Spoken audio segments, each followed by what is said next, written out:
If you want to win your fantasy hockey leagues this year, you need to be drafting in a tiers format. It is so critical, especially at the center position, being able to differentiate what players are above others in terms of what they bring to the table, whether it's production or peripherals or just overall ceiling. It's so important because of how close and how many great centers there are available that you need to be able to differentiate between them. That's why today I'm going to bring you our top 20 centermen in this year's fantasy hockey season in a tiers format, so you guys can use this to win your fantasy hockey league.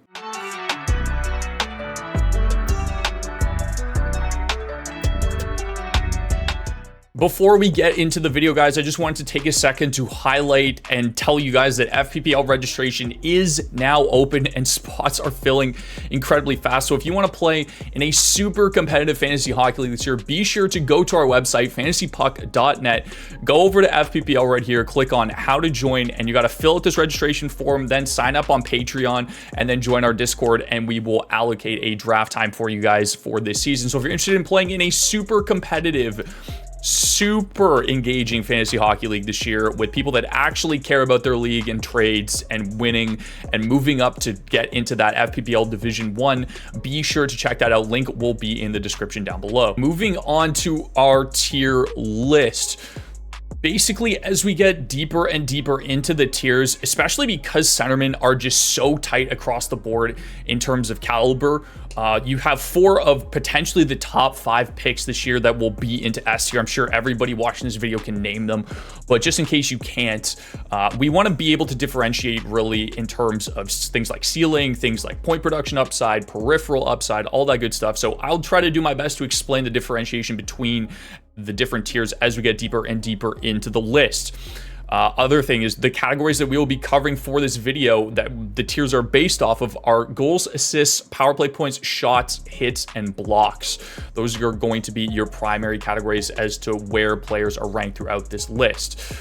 Starting us off, we can go through S tier. Everybody can name them. Number 1, Connor McDavid, without a question. Number 2 will be Nathan MacKinnon, followed by Austin Matthews, and then Leon Draisaitl will be the last player in the S tier. We can talk about McDavid all we want. I'm sure at this point everybody is aware of how insane this guy is. 76 games played last year, didn't even hit that 80 game mark, and he still has a 130 point floor with that prestigious 100 assist total. 263 shots is a little bit lower in terms of where he was at to start the season. I think he kind of just started becoming more of a playmaker because he figured out that, like, oh, I'm not scoring as much as last year, so let me just start dishing the puck as best I can. He's also elite when it comes to power play totals, as you can see. Like last year, 71. This year, obviously a little bit lower, but again, those games played total, he's still well over 40 at this point. And then on top of that, 118 hits. He's an absolute cheat code in fantasy hockey. I might just outright ban him in every single league I'm in this year because of how good he is. And I'm just expecting the same. He's going to be the number 1 player off the board and should be in every single draft format. Up next, we have Nathan MacKinnon. He was finally able to stay healthy last season, and look at what he was able to do as a player. 82 games played, 51 goals, 89 assists for 140 points with 405 shots on goal. 69 blocks is a ton for a forward on top of that, guys, as well as 55 hits. Mac is just absolutely insane. We knew the ceiling was always this high. It was just the fact that he needed to play 82 games in order to get there. I'm expecting another 110, 120 point season. Even if he plays 71 games, as you can see, he's getting you 110 points with 40 goals and an elite, like probably like a top 3 shot volume across the league. So good when he can play that full 82 games. Understandably, the number 2 going into next year. I think he does it again. We took a bit of slack for having Matthews at the number 3 overall spot last year, and well, some of you ate your words, I won't lie to you. As you can see, he's the closest thing in the National Hockey League to a goal per game. It seems like he is a lock for 60 goals now going forward with a ceiling of hitting 70 goals. That's insane. The assist totals aren't going to be there, but still 40 assists is solid for a guy that's going to get you 70 goals, over 100 points. I would love if those power play totals came up. We know the Leafs tend to be very hit or miss on their power play. Last year, they struggled toward the end of the season, but again, If he can hit over that 30 power play point mark, he is solid. And again, another player that can threaten to lead the league in shots. 369 shots last year, shot 18%, which, you know, he's done it before in the past, multiple occasions. He's that talented of a shooter. And then 89 hits and 93 blocks, one of, if not the highest block totals amongst forwards last season, especially for a guy that can get you 70 goals. He's elite. He's your number 3 off the board. Finishing out our S tier, we have the man himself, Leon Draisaitl. He's just so talented as a creator, as a shooter, as a passer. He's so good. He's going to get you that 110-point floor, even in a down year for him. 41 goals. He seems to be a lock for 50. He should be the number 4 player off the board, and it's crazy that like he's available at the 4th overall pick because of how good he is. His floor is basically 110 points. Really, the only thing that separates Draisaitl from the 3 players above him is the shot volume. 217 shots. If he can get back to that 280 2 years ago, even 250, I'm very happy with. He just naturally shoots around 20%, and the peripherals aren't going to be there, unfortunately, in terms of hits or blocks. Doesn't really stand out in either of those categories. So that's why Draisaitl's at our number 4 spot. His floor is incredibly high. His power play totals are elite. On top of that, just a fantastic player to get at that 4th overall pick, and he should be going number 4 in most drafts. There is an argument to potentially take Kucherov, but in terms of centers, he is the number 4. Leading off our A tier, we have Jack Hughes, JT Miller, Elias Pettersson, Brayden Point. Where is he? Sidney Crosby, and Sebastian Aho. I'm going to slide right ahead of Crosby. Let's go over Jack Hughes. Jack Hughes would legitimately be an S tier player if it wasn't for the fact that he is only playing around 70 games on the year. We saw the 78 season last year where he had 99 points, 62 last year with 74. He was injured for the latter half of fantasy hockey, and people, I think, are going to be off of him because of that. If this guy plays anywhere between 70 and 75 games, he will hit 100 points this year. On top of that, he has a great shot volume for 78 games, 336 shots. He's very good on the power play, hitting over that 30-point threshold, which kind of puts him into that elite category. He's an elite playmaker.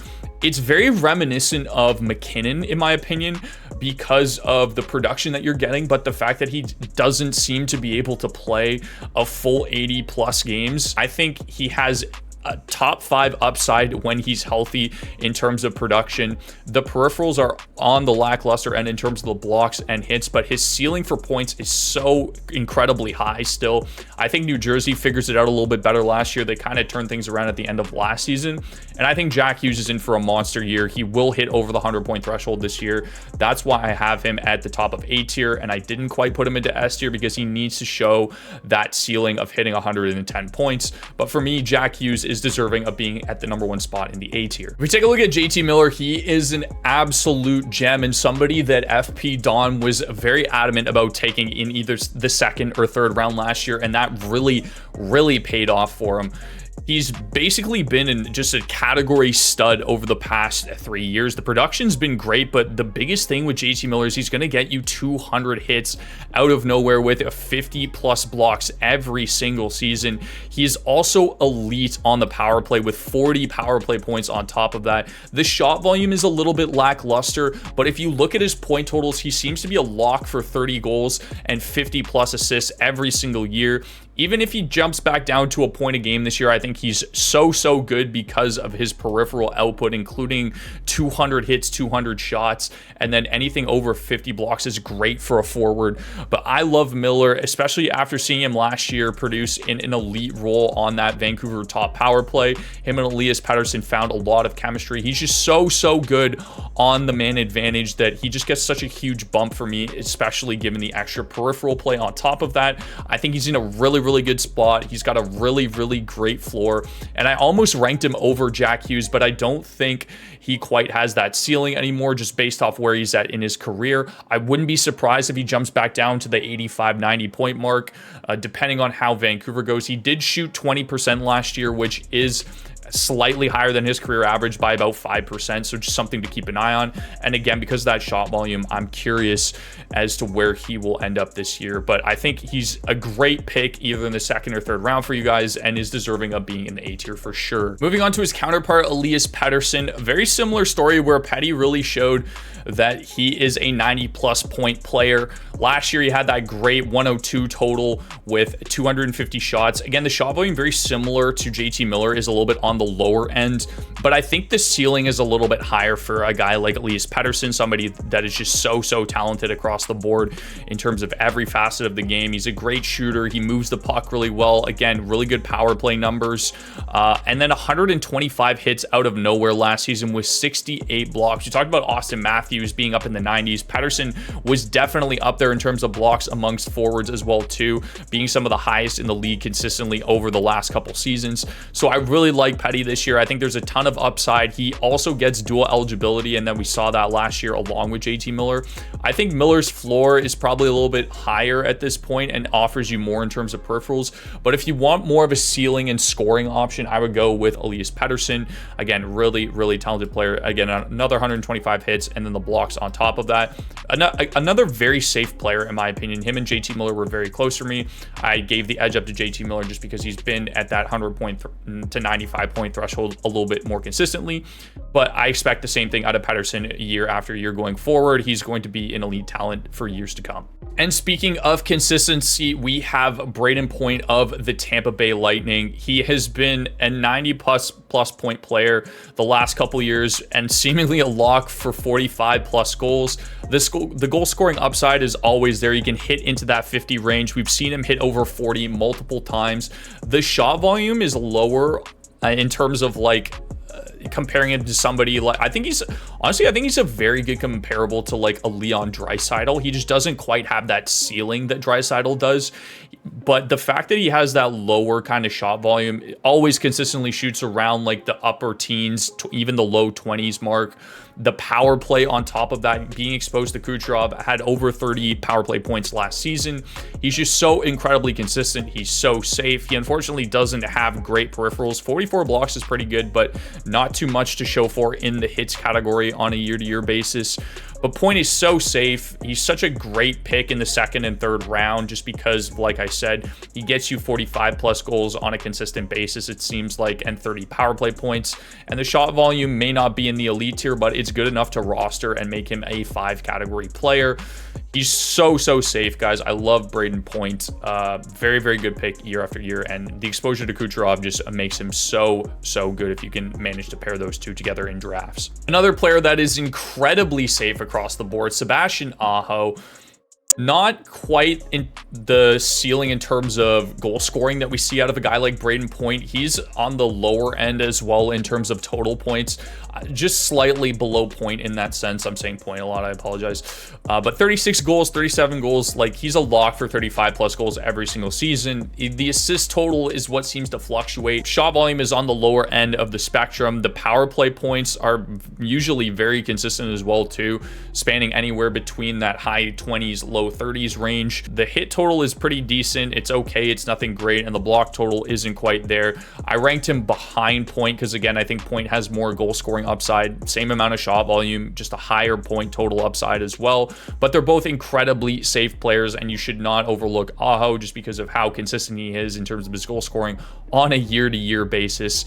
I like him a lot. He's a very safe pick as well, and deserving of being in the A tier. On to Sidney Crosby of the Pittsburgh Penguins. Crosby did everything humanly possible last year. As you can see, 42 goals, 52 assists, 94 points, only 23 power play points, 278 shots, 101 hits on top of that with 37 blocks. The reason why Crosby is lower for me than Point and Aho on the tier list is simply because of the fact that the state in which Pittsburgh is in currently.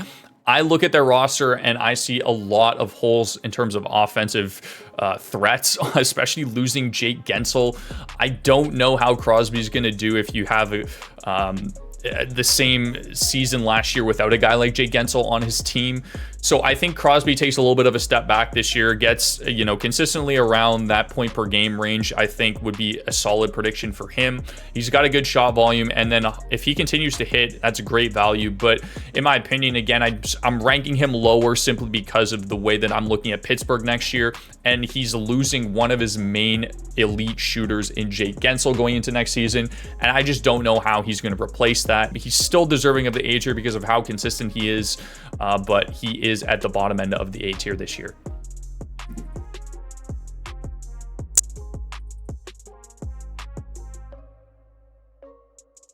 All right, moving into our B tier. This is where things get really interesting, guys. I'm very curious to see what your guys' thoughts are.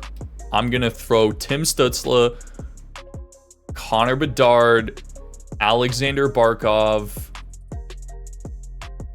Jack Eichel, and Tage Thompson, with Mika Zibanejad at the bottom of the B tier. All right, let's go ahead and talk about Tim Stützle of the Ottawa Senators. Last year, he took a major step back, scoring only 18 goals after that big 39-goal season the year before. 70 points on the year, some pretty okay power play totals, hitting 20. That's not good at all. What am I saying? 192 shots and then 100 hits and 41 blocks. The thing with Stützle is I don't think he's going to shoot 9% again next year. I think he should be around the 30 goal mark, and I think he has the ceiling to hit 100 points. He hasn't showed that yet. He's been around that 90 point mark in terms of his ceiling from what we've seen from him up until this point. I think there's a very good chance that Ottawa figures out their power play this year with a new coach. Those totals will definitely help them going forward in terms of, you know, Stützle's overall production. He is definitely more of a playmaker, but I expect him to continue to shoot. But the big thing with Timmy is that, like, he has a good floor because of those 100 hits. He's done it consecutively for 3 years in a row. And then if you talk about players that have 100 hits and have the capability of hitting 100 points, there isn't a lot of them that you can think of off the top of your head, like a guy like JT Miller, maybe a guy like Elias Pettersson.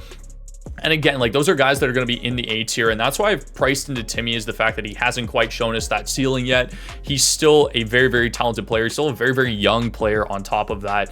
So I'm not counting out Timmy just yet. I think he gets back into that 90+ point range. I'm excited to see him this year. I'm excited to see Ottawa's power play. Hopefully they can figure it out, but I'm confident that Timmy will turn it around and get back to more of a upper echelon ceiling player. Up next, we have Connor Bedard of the Chicago Blackhawks. Now, I think this is probably the last time that we will see Bedard outside of the top 25 overall players, at least from a draft or ADP perspective, going into next season. This will be the last time you'll be able to get him outside the top 25. He is legitimately a generational talent. Nobody else has scored at a higher rate except for Crosby and McDavid as an 18-year-old.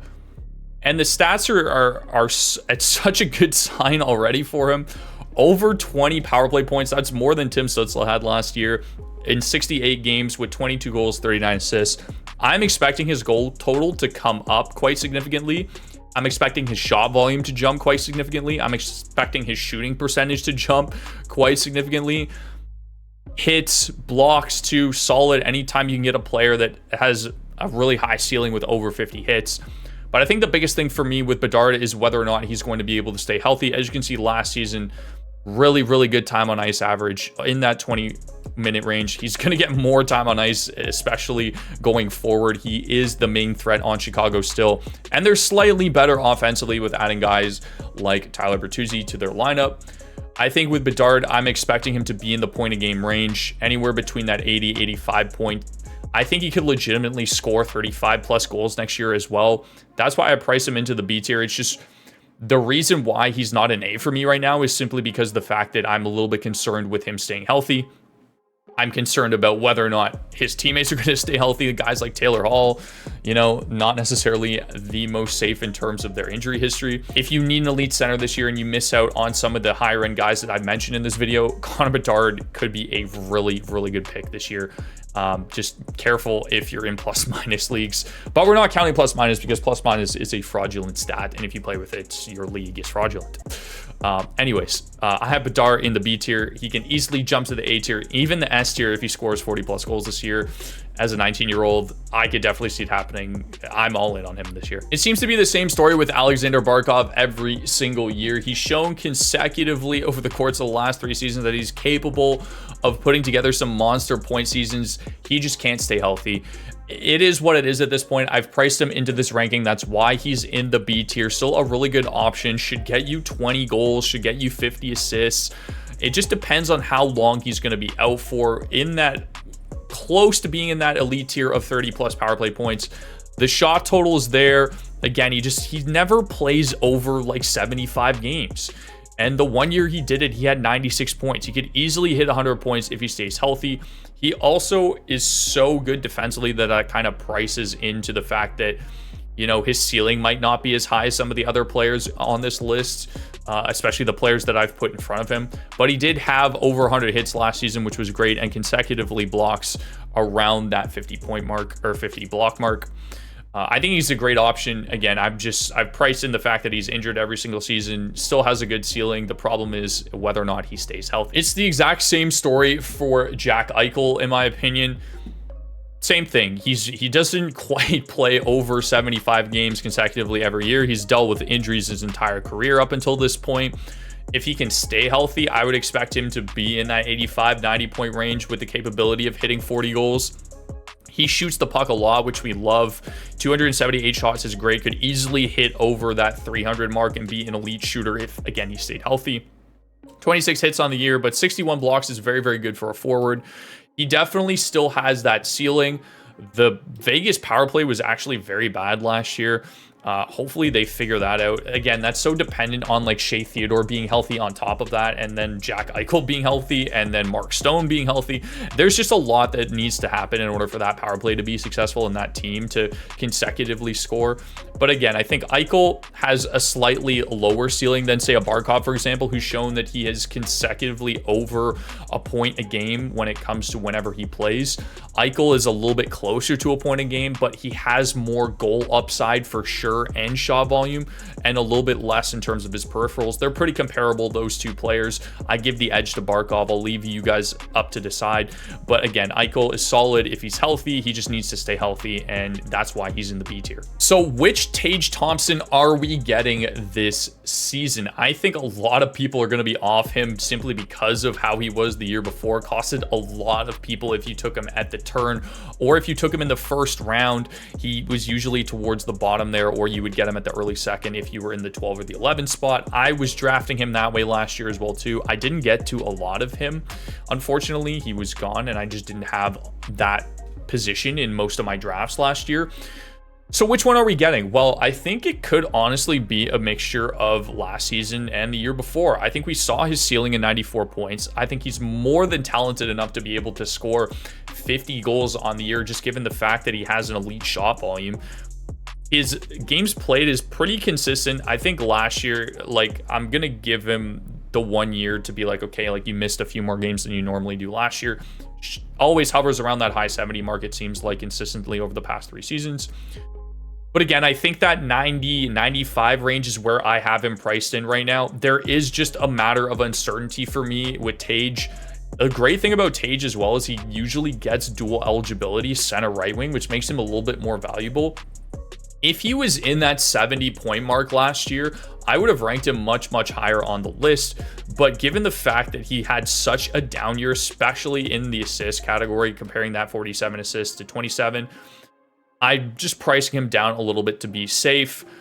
Again, 79 hits is solid, 29 blocks is okay. It's nothing great, but he should have an elite shot volume. He should be able to hit over 35 goals again this season, and I'm expecting him to be around the point a game range. He does have the talent and the goal scoring prowess to score 50 goals, so I think he's a great pick in drafts this year, just given his ADP. But for right now, I'm going to leave him towards the bottom of the B tier. Very similar story with Mika Zibanejad. We saw him really take a step back last year. I don't know if it's because he's aging out a little bit, or he's slowing down offensively, or Panarin was just shooting the puck at such a crazy rate last year that Zib just wasn't getting the same amount of opportunity that he would normally if Panarin was dishing the puck more.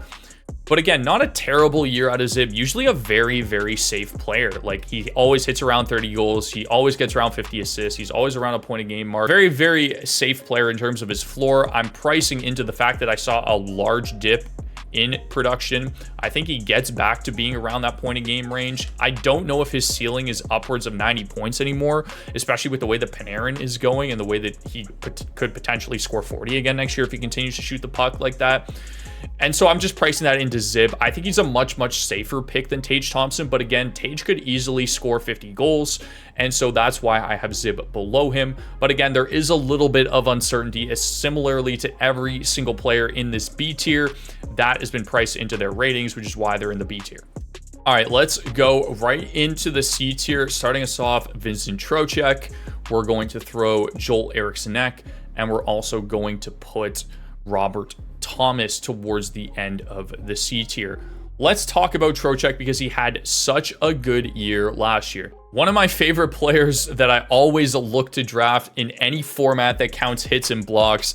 Vincent Trocheck showed that he was very, very good last year in terms of his production, especially. We saw him hit over the 70-point mark for the second time in his career, the first time he's ever done it in New York. 25 goals, 52 assists, very, very good at passing the puck. He's great on the power play as well. 24 power play points, 215 shots, always is in that range of that 220 range. And then 174 hits. He's always been a lock for 180 hits, it seems like. And then 86 blocks on top of that. Just absolute stud in terms of the peripherals categories. And then you throw in 77 points on top of that. And you wonder why he's not higher in the tier list. I think the biggest reason why that he's not in that B tier is because a lot of those players in that B tier are point a game or over players. And I think with Trocheck, like, this is potentially his ceiling. It's at the point in his career now where we know what kind of player he is. And if he's getting more opportunity in New York to score more, that's great. That's always been great. But again, 77 points is a lot for Trocheck. I'm expecting him to be in that 70, 75 range next year. I wouldn't be surprised if he drops back down to 65. It's really dependent on his line mates. If he's playing alongside Panarin, which he did a lot of last year, which is probably indicative of his point total. But again, should get power play one time. Great in terms of his peripheral stats. A very, very solid pick. And a lot of people are on him now because they understand that when you get a guy with a high peripheral total and that can have 70 plus points on the year, he's somebody you definitely want on your team going forward. Very, very solid pick. But again, I think definitely lacks the ceiling as all of the players above him. Jeek is more or less the same thing in my opinion. Very similar to Trocheck. Again, a huge peripherals guy, 267 shots, 168 hits, 55 blocks. Not quite the hit ceiling that Trocheck has, but has a higher shot volume for sure.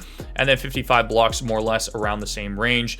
The power play totals are roughly the same. The point totals are roughly the same. I think with Jeek, he might score more than Trocheck does in terms of a goals perspective, but that ceiling is not going to be as high. I don't know if he's touching the 70 plus point mark. He would need to play with Kaprizov consistently for the majority of the year in order for him to hit over 70 points, in my opinion. A very, very solid pick as well, very similar to Trocheck. I'm just lowering his rating behind Trocheck simply because of the fact that I think, you know, the floors are roughly the same. It's just Jeek's ceiling is even lower than what Trocheck's is. And finally, the last player in our C tier is Robert Thomas of the St. Louis Blues. He had over a point a game production last year with 60 assists and 26 goals. Only 170 shots and 16 hits, 47 blocks. Was pretty solid on the power play as well too, hitting 27 power play points. The biggest reason why I have Thomas in the C tier is, number one, this is the second time technically in his career that he's been over a point a game. It's also been the only time where, you know, he's had over 20 goals. I think the goal scoring total is always going to stay low just because he's such a premier passer in the National Hockey League. He's one of the better playmakers in the league. I think 60 assists is definitely obtainable going forward for him, but I'm just a little bit curious as to how the goal scoring is going to pan out. And then the shot volume and the rest of the peripherals are just so lackluster in my opinion that you're just basically banking on this guy being over a point a game. I'd much rather have a guy like Trocheck or Jeek that has a much, much higher floor, especially like from a consecutive games play perspective. There will be times where you're looking at Robert Thomas's game score and he's got 2 shots and no points. And you're just like, well, why is this guy rostered on my team? And if he's over a point a game again, I think it's solid. But again, the lack of peripherals and the fact that he can't really hit those high goal totals is pricing him into where he's at in terms of the C tier. Still a very, very solid player, and hopefully he continues to shoot the puck and continues to score at the rate that he is. All right, guys, I wanted to leave someone fun for our 20th pick, and I think this is a player that's going to be surrounding a lot of discussion, and people are going to have differing opinions on this player, but I wanted to save him for last just to kind of have a good kind of way to finish out the tier list here. And that is Steven Stamkos of the Nashville Predators. That sounds incredibly weird saying.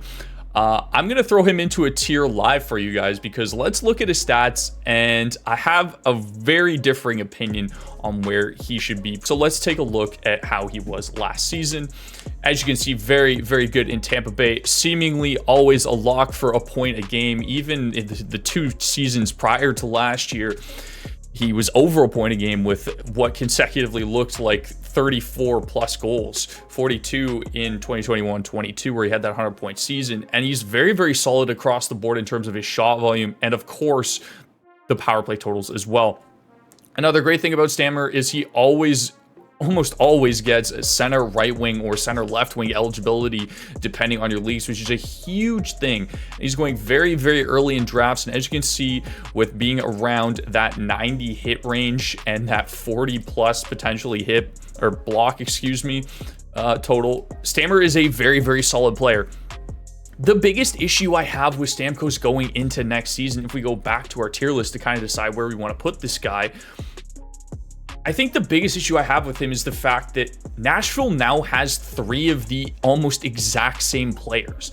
They have Jonathan Marchessault, who is a high volume, high goal scoring shooter. They have Philip Forsberg, who we know is a high shot volume, high goal scoring shooter. And now we have Steven Stamkos, who is the 3rd high scoring, high volume shooter. And they're all right-handed shots. Now, I know Nashville has seemingly pushed all the chips in. They also have 3 first-round picks this year, so if they're going to go all in, they could make some absolute blockbuster deals this season. I think he's going to take a slight step back. He's going to compete with, like I said, these other shooters on the team for that #1 trigger man spot. I'm very curious as to where he's going to play on the power play. There's just so many question marks for me for Stamkos. But he is consistently around a point a game player, which makes me want to throw him into the B tier right off rip. I just don't know he's going to have the ceiling that he normally does. But I think I would have him above Mika Zibanejad in that B tier. I'm going to just shrink myself a little bit so we can see everybody in the tier list properly, guys.